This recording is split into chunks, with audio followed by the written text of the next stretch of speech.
You think you know when someone's manipulating you. You think you'd catch it, call it out, walk away. But manipulation doesn't announce itself. It doesn't show up wearing a sign. It works because you don't see it happening until you're already stuck in it, questioning yourself, wondering if maybe you're the problem. That's the point. That's how it wins. Let's start with the one everyone talks about but few actually understand. Gaslighting. You remember something clearly, a conversation, a promise, something they said that cut deep. You bring it up and they look at you like you've lost your mind. That never happened. You're misremembering. You're being dramatic. It's not an argument. It's a dismissal of your reality itself. They're not just disagreeing with your perspective. They're erasing it entirely. The genius of gaslighting is its patience. It doesn't rewrite your reality overnight. It does it in tiny edits. One conversation gets reframed. One emotion gets labeled as overreaction. One memory gets questioned. Then another. Then another. Before long, you're not trusting your own mind anymore. You're checking with them first, looking for permission to believe your own experience. That's the trap. Once you start doubting yourself more than you doubt them, they've got control. It shows up everywhere. In romantic relationships where your partner swears they never said the thing you heard them say last week. In families where bringing up past hurt gets met with, "You're making things up." Even at work, where your concerns get twisted into you being too sensitive. The pattern is always the same. Deny, deflect, make you question what you know to be true. So, how do you fight something designed to make you doubt your own perception? You document, write things down, date them. When your memory is challenged, you have proof. Not for them, they'll dismiss that too, but for you. Because the real battle isn't convincing them you're right. It's keeping yourself anchored in what actually happened. Now let's talk about something that feels like the opposite but works toward the same end. Love bombing. This one's tricky because it starts out feeling incredible. Someone's obsessed with you. You're perfect. You're everything they've been looking for. They text constantly, call at midnight just to hear your voice, plan your future together by the third date. It feels like destiny, like finally someone sees you. But love bombing isn't love. It's investment. They're not falling for you. They're setting a trap using intensity as the bait. Because once you're hooked on that high, once you're used to being the center of their universe, they can pull it away. And when they do, you'll scramble to get it back. You'll blame yourself for the shift. You'll try to be whoever you were when things were perfect, not realizing that person never existed. You were just playing a role they needed you to play. Real connection builds slowly. It has space, questions, uncertainty that gets worked through over time. Love bombing skips all that. It rushes past the part where you'd normally notice red flags because you're too overwhelmed by the attention to think clearly. By the time the mask slips, you're already emotionally invested in the version of them that was never real. Here's another one that operates in silence. Guilt tripping. No yelling, no obvious manipulation.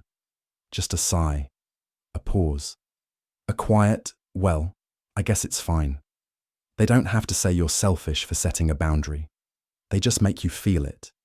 Suddenly you're apologizing for things you didn't do wrong, agreeing to things you never wanted, all because the alternative is sitting with the weight of their disappointment. Guilt tripping works because it weaponizes your empathy.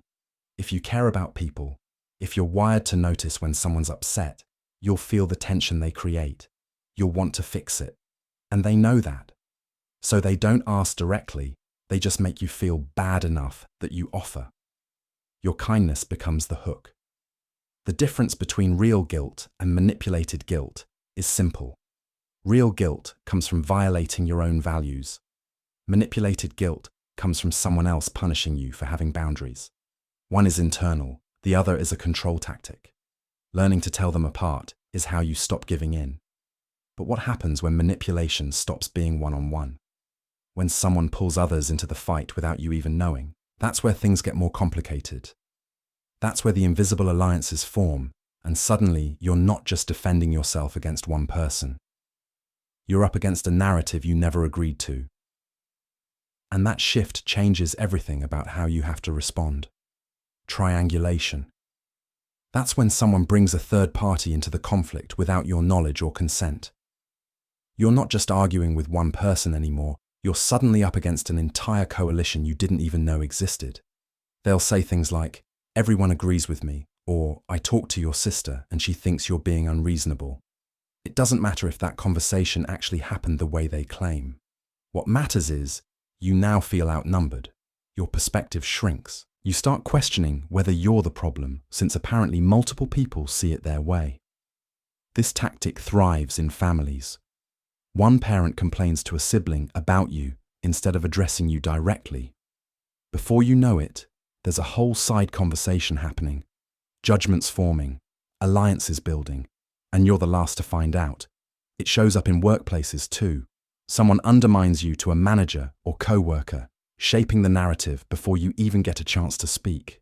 Suddenly, you're defending yourself against accusations you never heard firsthand. The goal isn't resolution, it's isolation.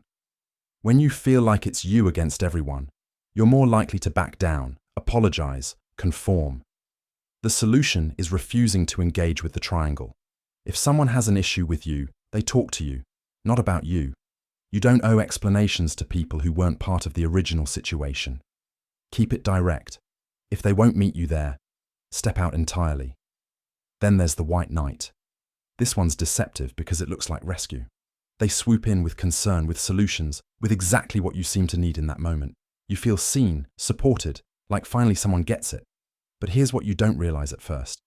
They're not just solving problems. They're creating them so they can be the one to fix them. They'll stir conflict, plant doubt, destabilize your confidence, then show up with comfort. They build the crisis and hand you the cure. Why? Because being needed gives them control. If you're stable, if you're handling things on your own, they lose their role. So they keep you just broken enough to depend on them. And if you start standing on your own, if you set boundaries or solve things without their input, watch how fast the support turns cold. Suddenly you're ungrateful. You've forgotten everything they've done for you. The help was never unconditional. It was leverage. Real support doesn't need you to stay small. It encourages you to grow, to become more capable, more independent. A white knight needs you on your knees. So notice the pattern. Do they show up when things fall apart? Or do things fall apart right before they show up? That timing tells you everything. Now silence. Not the kind that gives you space to think, the kind that punishes. The silent treatment isn't a pause in communication, it's a weapon. They withdraw completely, cold, distant, unreachable, and they stay that way until you break. You're left replaying every word you said, scanning for the mistake, apologizing for things you're not even sure you did wrong. All because the absence is unbearable. This works because it shifts all the power to them. They control when the relationship feels safe again. They decide when you're allowed back in. And you, desperate to end the discomfort, bend. You soften. You give in.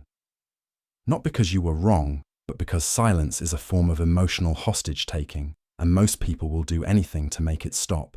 The answer is refusing to chase. You name it. You say, "I'm willing to talk when you're ready, but I won't be punished with silence." Then you hold that line. Because if someone only engages when you're agreeing with them, they're not looking for connection. They're enforcing compliance. Breadcrumbing operates on a different kind of deprivation. Just enough attention to keep you interested. A text here, a like there, a compliment that makes you think maybe this time they'll actually follow through. But they won't. Every time you think it's moving forward, it stalls. Plans stay vague, timing stays unclear. You're kept in a permanent state of maybe, which is just controlled enough to prevent you from walking away, but empty enough that nothing real ever forms. It works because hope is stubborn. You keep believing the next interaction will be different. But breadcrumbing isn't about building something. It's about keeping you available while they remain uncommitted. The fix is simple but hard. Stop following the trail. If someone's presence only shows up in flashes, if their interest never translates to action, you don't need more evidence. Consistency matters more than charm. You deserve more than scattered attention and endless waiting. These patterns exist because they work, but only when you don't see them. The moment you recognize the shape of the manipulation, it loses its grip. You stop questioning yourself and start questioning the behavior. That shift changes everything. The hardest part isn't spotting these tactics in a textbook. It's recognizing them in real time, in relationships you're already invested in, with people you want to believe have good intentions. Because manipulation doesn't feel like manipulation when you're inside it. It feels like confusion, like maybe you're being difficult, like if you just tried harder things would get better. They won't. Not until you stop explaining yourself to people who are pretending not to understand. Not until you trust your own perception more than someone else's version of events. These patterns repeat because they're effective, but they only work in the dark. The second you see what's happening, the second you name it clearly, you take back the one thing manipulation requires to function: your doubt. You don't need anyone's permission to trust yourself. You don't owe anyone access to you just because they're demanding it.